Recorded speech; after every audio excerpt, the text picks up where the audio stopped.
মেঘের রাজ্য সাজেক ভ্যালি।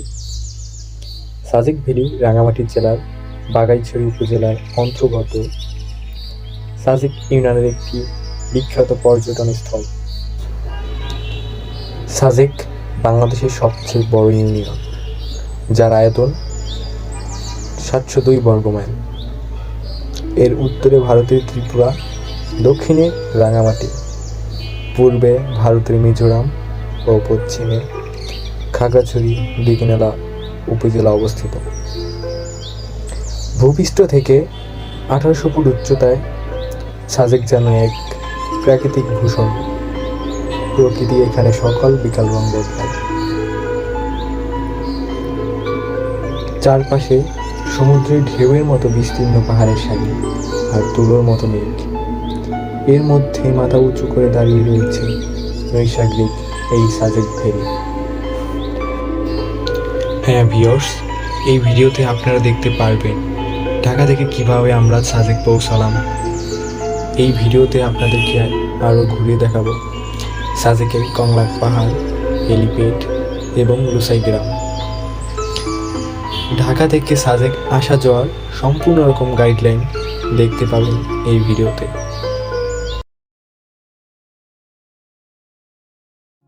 আমাদের এবারে সাজেক যাওয়ার যাত্রা শুরু হতে যাচ্ছে ঢাকা সায়দাবাদ থেকে।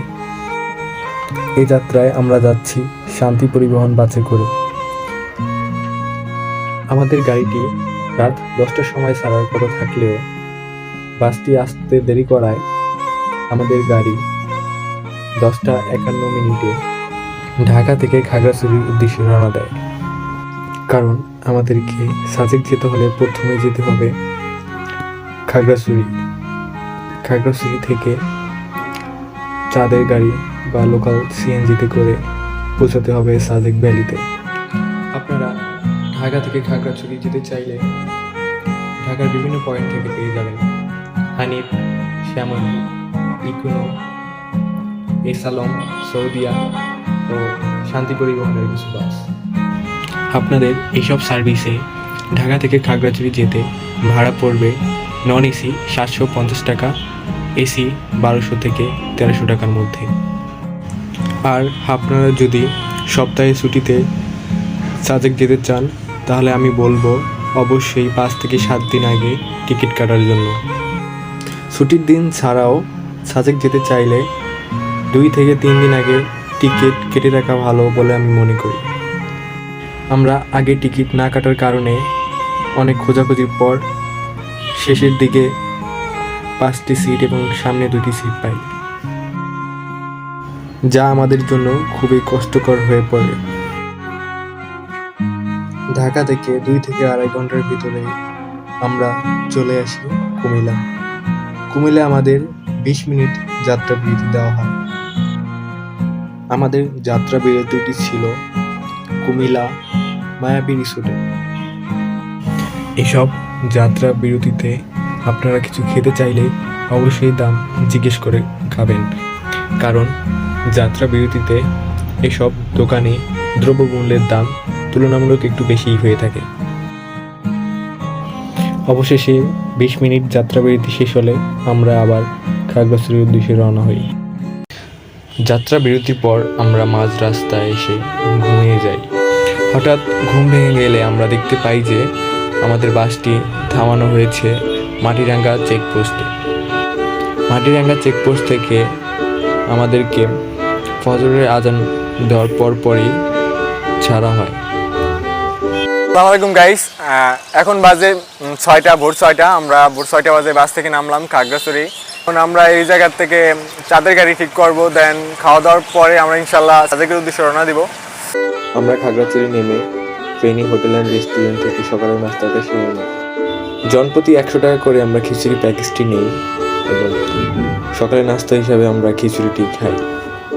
সকালের নাস্তাটি সেরে আমরা চলে আসি শান্তি পরিবহনের সাজেক কাউন্টারে। এখান থেকে আমরা সাজেক যাওয়ার জন্য 2 দিন 1 রাতের জন্য একটি চাঁদের গাড়ি ঠিক করি, যার ভাড়া পড়ে 10,500 টাকা। যাতে থাকছে সাজেক যাওয়া আসা এবং সাজেকে 1 রাত্রি যাপন, তারপরে শেষের দিনে খাগড়াছড়ি ঘুরে দেখানো। আমরা মোট 14 জন মিলে এই চাঁদের গাড়িটি ভাড়া নিই। চাঁদের গাড়িটিতে আসন ছিল 12টি। আমরা ছিলাম 7 জন, আরেকটি গ্রুপের সাথে অ্যাড হয়ে আমরা মোট 14 জন মিলে এই গাড়িটি ভাড়া নিই। সকাল সকালে আমরা বেরিয়ে পড়ি সাজেকের উদ্দেশ্যে, কারণ আমাদের 10টার ভিতরে পৌঁছাতে হবে বাগেরহাট আর্মি ক্যাম্পে। পাহাড়ি আঁকাবাঁকা রাস্তা দিয়ে আমরা ছুটে চলি সাজেকের উদ্দেশ্যে।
পাহাড় এবং পাহাড়ি রাস্তা দেখতে দেখতে আমরা চলে আসি বাগেরহাট আর্মি ক্যাম্পে।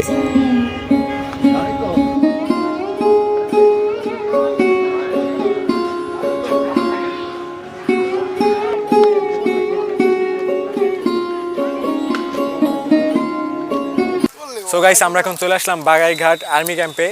এই জায়গাতে আপনারা হয়তো জানেন যে সকাল 10টায় এক স্কোয়াড আমাদের নিয়ে যায়, আর একটা হচ্ছে বিকাল 3টার দিকে। সো আমরা এখন 11টার দিকে রওনা দিব। 11টার দিকে আমাদের স্কোয়াডটা ছাড়বে এখান থেকে।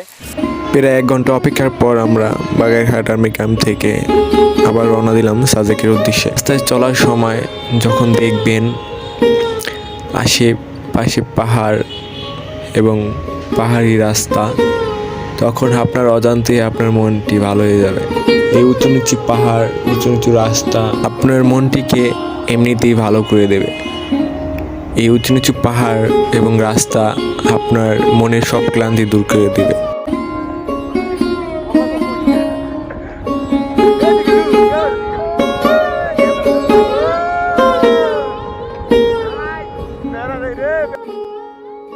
আমরা পৌঁছে গেলাম সাজেক। আমরা দার্জিলিং রিসোর্টে রুম ভাড়া নেই, যার প্রতি রুম প্রতি আমাদের ভাড়া পড়ে 1500 টাকা করে। আমরা 14 জন মিলে মোট 4টি রুম নেই। দুপুরে ফ্রেশ হয়ে আমরা চলে আসি সেনাবাহিনীর এক সম্প্রীতি ক্যান্টিনে। আমরা জনপ্রতি 250 টাকা করে একটি প্যাকেজ নেই, যাতে থাকছে সাদা ভাত, দেশি মুরগি, মিক্স সবজি, আলু ভর্তা, সালাদ এবং ডাল।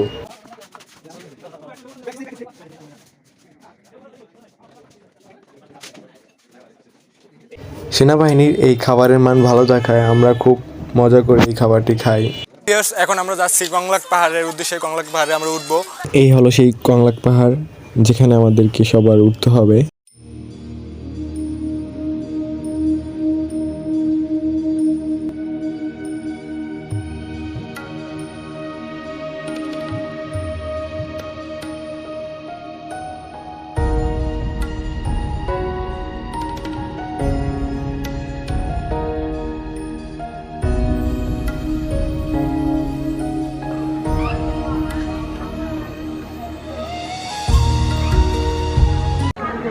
সো গাইস, অবশেষে আমরা চলে আসলাম কংলাক পাহাড়ের উপরের পাদদেশে।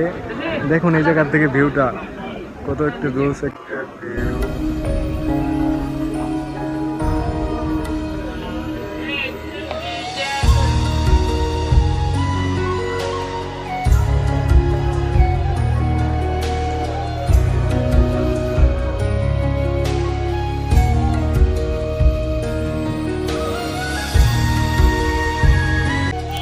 অবশেষে কংলাক পাহাড় থেকে আমরা আমাদের রিসোর্টের উদ্দেশ্যে রওনা দিচ্ছি।